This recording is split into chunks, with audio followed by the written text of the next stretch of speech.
They banned me from the family wedding, so I stole the spotlight in the most savage way.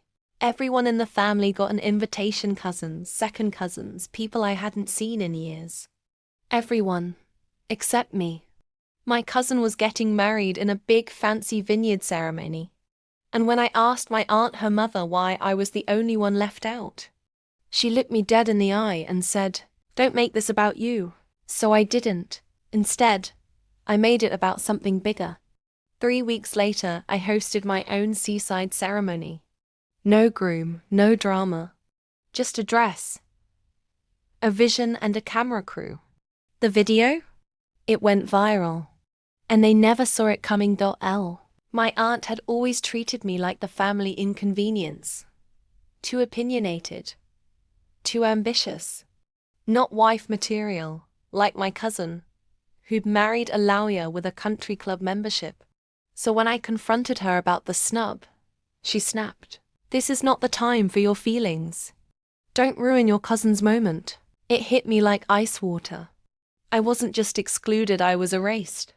So I let it slide. Publicly. Privately, I started planning something unforgettable. I booked a private beach estate in Big Sur.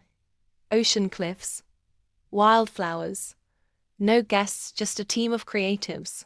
3 couture gowns and a vow book. That's right. I was throwing a wedding for myself to myself. Because if the family couldn't celebrate me, I damn well would. I wrote vows not to a man, but to the woman I had fought to become. I walked barefoot down an aisle of seashells. The wind blew through my hair. A string quartet played Lana Del Rey. I said, "I do to me, to healing, to growth, to never begging for a seat at anyone's table ever again." The photographer captured every second. I posted the video on TikTok with the caption, "Wasn't invited to the family wedding, so I threw one for the love of my life. Me." Hashtag self-love ceremony.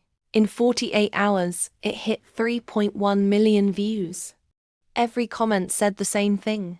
"This is the energy I'm bringing into my 30s. I've never wanted to marry myself until now.